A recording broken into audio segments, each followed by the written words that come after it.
मेरे हृदय मंदिर के आराध्य परम पूज्य सदगुरु श्री महासव जी, पूजा की योग्य सभी संत समाज, मैं चरण कमलों में सिर झुका के तेरे बार बंदी करता हूँ। बोलिए श्री सदगुरुदेव की जय। सदगुरु श्री कबीर साहब जी का न्याय और निर्णय का उपदेश है। सत्य किसे कहते हैं और सत्य किसे कहते हैं, पूरा भेद मालूम पड़ता है। इसको कहते हैं पारक सिद्धांत, पारक ही चेतन जी। बिना जीव के परख हो ही नहीं सकती, और कौन करेगा। जड़ तो कुछ वस्तु को परख नहीं सकता, क्यों कि ये तो जड़ है, इसमें जीव है।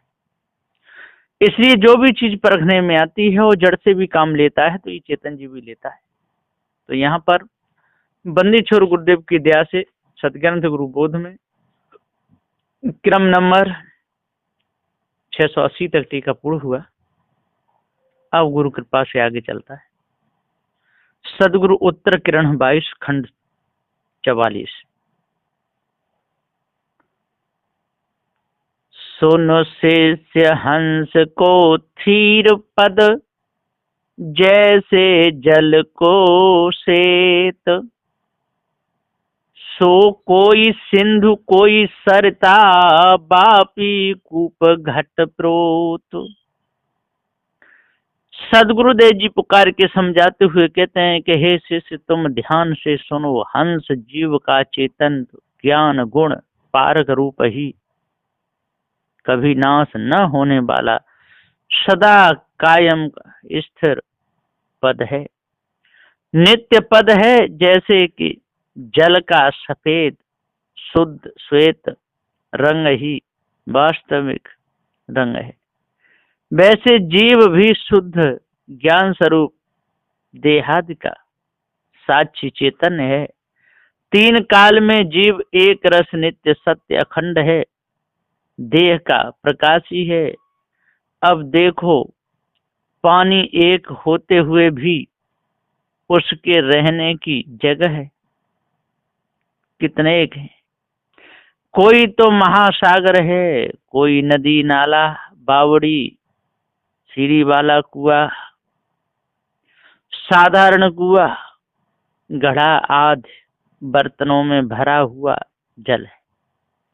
ऐसे अनेक वाद्य भेद होते हुए भी उन सब स्थानों के जलों में का श्वेत रंग एक ही कायम है।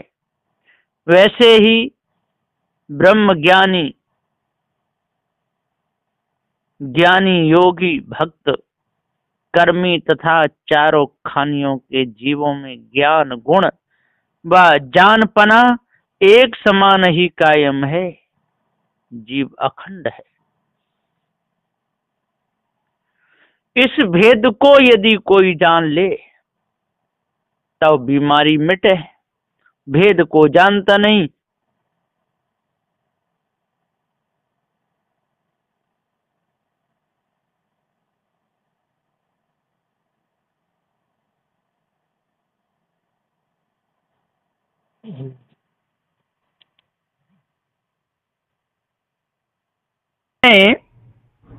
कि समुद्र खार सुतरंग युत, मेघ करे सो पान। बूंद होए बरसे धरण, नदिन सहित समान। क्रम नंबर 682। सदगुरुदेव जी कह रहे हैं कि वहां समुद्र का जल खारा व नमकीन होता है, बहुत तरंग व हिलोरें सहित चलता रहता है। सूर्य की किरणों से वायु के आकर्षण का समुद्र से जल खींच करके भाप उड़ा करके ले जाता है, सो बादल बन जाता है। वैसे ही ब्रह्म ज्ञानी में वाणी की खारी कल्पना ही भरी रहती है। वो अनेक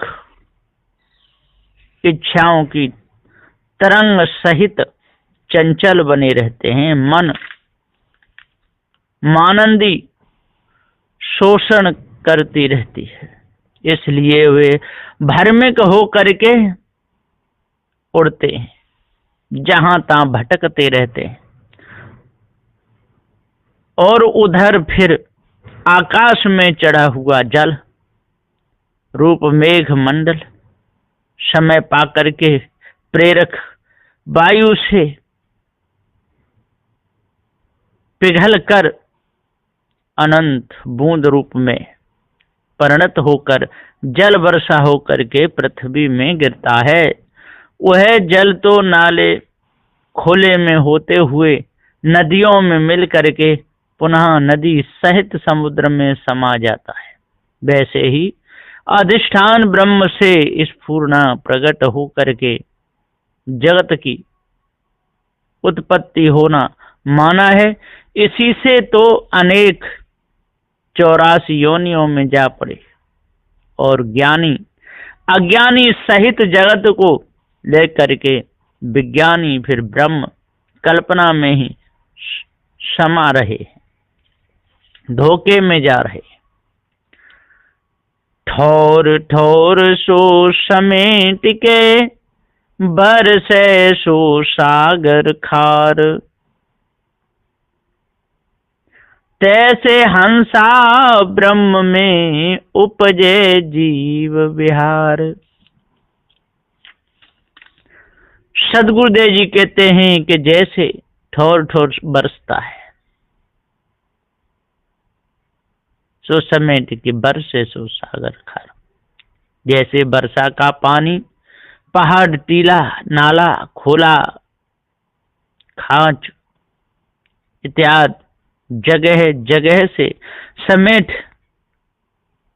समेट कर नदी में जाकर मिलता है, फिर नदी द्वारा समुद्र में जाकर मिलता है, तो वहां जल खारा हो जाता है। इसी तरह 84 योनियां भोगते हुए शुभ संस्कार से समेट के समुद्र जन्म में ले देह धारण हुआ। वहां व्यापक ब्रह्म बनकर यहाँ ब्रह्म धोखा कल्पना में ही जा पड़ा, बद्ध ही हुआ। वैसे ही हंस नर जीव भी मिथ्या ब्रह्म की मानंदी में पड़ करके ब्रह्म अध्यास बस 84 योनियों के चक्कर में घूम रहे हैं, कभी स्थिति नहीं पाते। ब्रह्म से जगत उत्पन्न हुआ, फिर प्रलय में नाश होने पर ब्रह्म में ही लय होगा। ब्रह्म की क्रीड़ा से जगत जीव उत्पन्न हुए, ऐसा मानकर भ्रमिक नर जीव ब्रह्म अनुमान में ही विहार खेल कीड़ा करने लगे और भूल में जा पड़े हैं। पौने सो प्राप्त ब्रह्म जीव जैसे सागर नीर, रहट खान ये फेर है ठहरे नहीं सो नीर। फिर अज्ञानी जीव गुरुवा लोगों की वाणी सुन करके ब्रह्मानंद को प्राप्त करना चाहते हैं, जीव ब्रह्म की एकता करना चाहते हैं, या कोई तो अहम ब्रह्मास्मि के ब्रह्म को प्राप्त हुए, परंतु जैसे समुद्र के पानी के ठहराव में अखंडता नहीं है, वैसे ही ब्रह्म ज्ञान की वाणी कल्पना से जीव का स्थिति ठहराव कभी हो नहीं सकता है। इच्छा वासना स्फूर्णा होकर धोखे में ही पड़े रहते हैं, धोखे से बचते नहीं, न स्वयं निकल पाते न किसी को निकाल पाते, जगत 84 योनियों में ही गिर पड़ते हैं। स्वाति नीर किंचित है मिष्ट सुरस और शीत, सो नई सागर मिलत है नई मेघन की भीत। सदगुरुदेव जी पुकार के समझाते हुए कहते हैं कि जैसे कि झीरा व स्रोत्र में रहने वाला जल कभी नहीं सूखता है, अथवा स्वाति नक्षत्र का जल देखने में तो बहुत थोड़ा रहता है, परंतु उसमें बड़ा गुण रहता है, वह मीठा स्वादिष्ट और शीतल ठंडा रहता है, वैसे ही गुरुमुख निर्णय की वाणी स्वस्वरूप लखाने वाली, सुखदायी, शांतिकारी, त्रैतापों को मिटाने वाली होती है।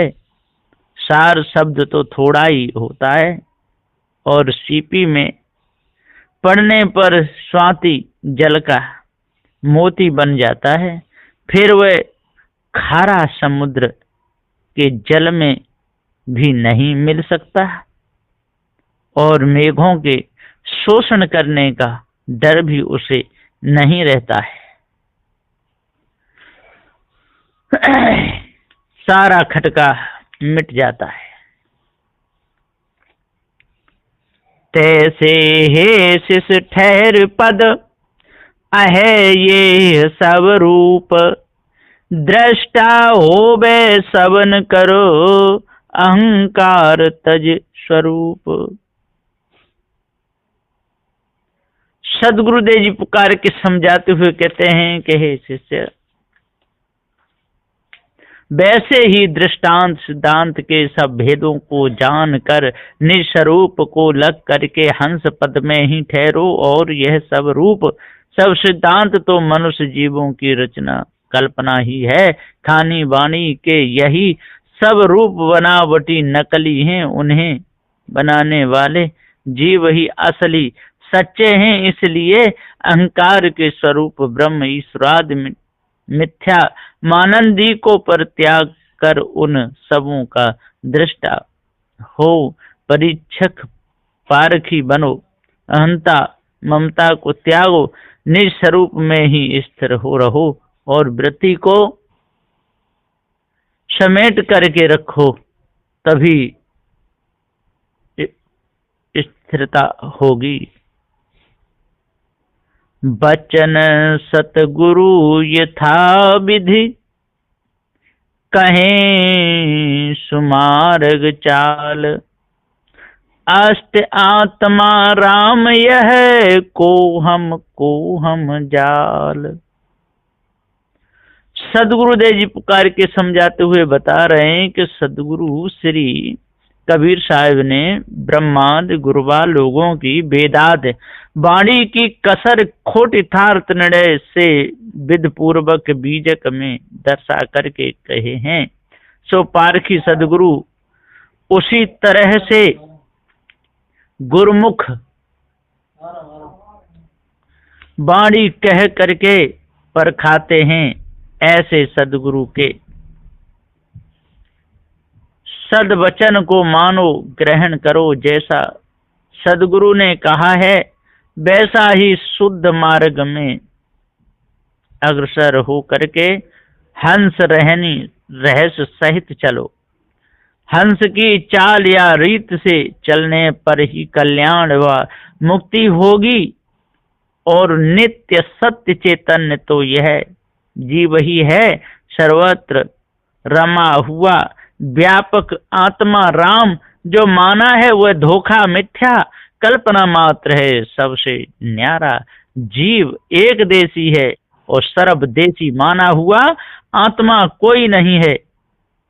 और मैं कोई आत्मा हूँ, कोई ब्रह्म हूँ या कौन हूँ, जीव हूँ कि शिव हूँ इत्यादि मन कल्पना का जाल, वेदाद वाणी का जाल ही बंधन है, ऐसा जानो। सदगुरुदेव जी पुकार के समझाते हुए कहते हैं कि हे मिथ्या, धोखे को जब तक नहीं त्यागोगे तब तो लाभ नहीं हो सकता। मन माया पद देख के पारख दृष्टा होई, निर्णय यथा प्रमाण करो लखहु ठहर पद सोई। मन माया पद देख के इस मन मानंदी को अपने अंदर से त्यागना चाहिए। पारख दृष्टा हो, और पारख दृष्टा हो, जो पारख चेतन जीव है, दृष्टा चेतन जीव है। निर्णय यथा प्रमाण गुरु, और जो गुरु का निर्णय है यथा प्रमाण है उसी को धारण करो। लखऊ ठहर पद सोई, और देख करके समझ करके अपने पद में ठहरो। निर्णय को समझो। सत्य निर्णय का शब्द भाग 5। संतो ठहर के करहु विचार, ठौर निज सुख दाई। सदगुरुदेव जी कह रहे हैं पुकार करके श्री राम रहस्य साहिब जी कि संतो ठहर के करहु विचार, ठौर निज सुख दाई। अब इस मनुष्य देह में आकर के कल्याण की भूमिका पे आकर के ठहर के विचार करो। यदि नहीं ठहर के विचार करोगे तो पशु पक्षी उसमें खाने भटकना पड़ेगा, बचोगे नहीं, कोई बचाने वाला है ही भी नहीं। बिना विचार सकल जग जहड़े, स्थित कहु कौन कहाँ पाई। और बिना विचार सकल जग जहड़े, सारे संसार में ब्रह्मा विष्णु महेश सनक सनंदन सनातन संत कुमार जैमिनी कणांत गौतम शिष कपिल व्यास सूर्य वायु अंगिरा अग्नि जितने भी थे, जो सारे के सारे बिना विचार जहड़े आज भी जहड़ रहे हैं। जितने नर नारी हैं, ब्राह्मण क्षत्रिय वैश्य शूद्र, जो बिना विचार के भटक रहे, बिना विचार सकल जग जहड़े, स्थित कहो कौन कहाँ पाई।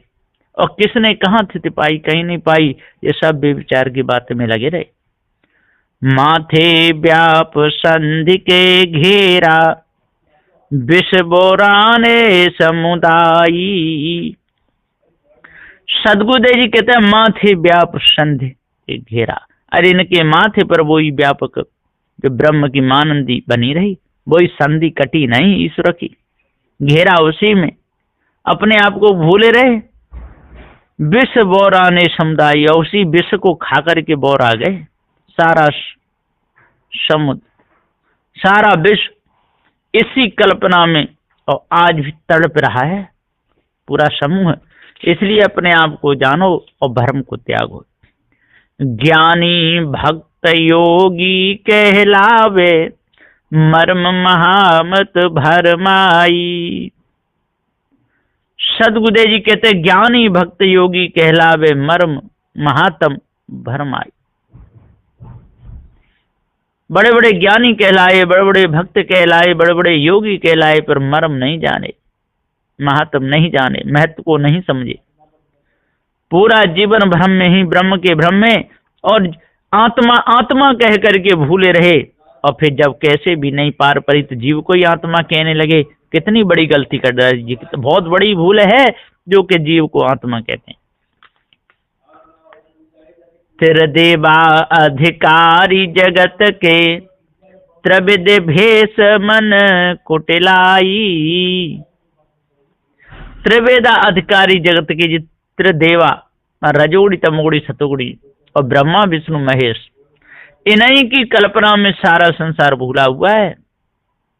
त्रिविध भेष मन कुटिलाई, और त्रिविध से इन्होंने भेष बनाया, कामी क्रोधी मोही बने, मन की कुटिलाई गई नहीं, धोखे में ही पूरा समय चला गया। चीन्ह न पारी घात मनवा के, मृतक भय नर बोराई।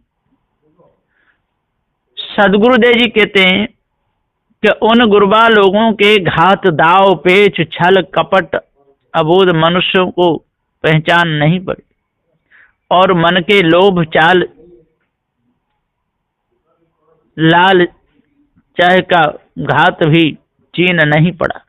उसी से सब नरजीव बोरा बोरा करके भ्रम में जड़ाध्यासी हुए, ऐसे मृतक हुए, वहां मर करके 84 योनियों में ही चले गए। बोरे लोगों ने पंथों में बहुत सी अटपट चाल चला रखी है, धोखे से बचे नहीं। निर्णय तिलक लिलाट विराजे, राजकाज विधि युक्ताई। और निर्णय तिलक लिलाट विराजे, सो उन्हों के कपट जाल का शुरू से निर्णय सुनिए। ललाट या मस्तक में, मस्तक श्रीखंड चंद्र का दिखे, त्रिकुंड आदि तिलक लगा करके न्यायाधीश बन के बैठे गद्दियों पर विराजमान हुए। देखने में तो ये सब बातों के निर्णय करने वाले होंगे ऐसी सजावट दिखाई देती है, परंतु निर्णय तो वे कुछ करते ही नहीं हैं, सब बातों को गोलमगाल करके छोड़ देते हैं। वहां ब्रह्मा ने तो युक्ति पूर्वक संसार में राज शासन करने के लिए कर्म कांड का जाल ही विधि विधान से चलाया, सोई कर्म मार्ग ब्राह्मण लोग अभी चला रहे हैं। सो प्रपंच विदित है जग में, जहड़े औरन जहड़ाई। सदगुरुदेव जी कहते हैं कि वो प्रपंच आज भी जगत में विदित है, बहुत जहड़े दूसरों को भी जहड़ा रहे हैं, छोड़ते नहीं।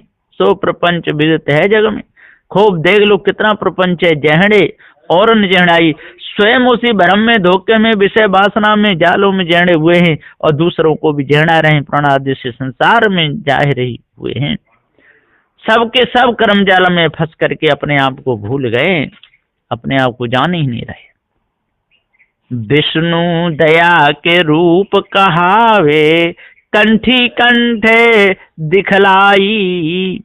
और दूसरे विष्णु जी तो दयालु कहलाते थे और रूप आकार प्रकार भेष भी दयाधार के जैसा ही बनाते थे, सो दया के स्वरूप ही कहते थे। अभी भक्त लोग उनकी ही उपासना करते हैं, छाप तिलक लगा करके विष्णु को दयालु कहते हैं, फिर दया धारी के चिन्ह के रूप में गले में तुलसी की कंठी माला पहन करके सबको दिखलाते हैं। देखो मैं दया व्रत को ही धारण करने वाला हूँ। सो बैरागी भक्त विष्णु उपासक लोग उनके बाना पहर करके आज भी गले में कंठी पहर करके दिखलाते हैं।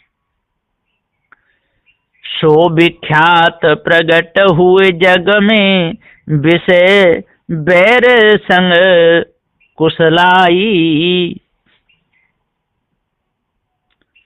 सतगुरुदेव जी पुकार के समझाते हुए कहते हैं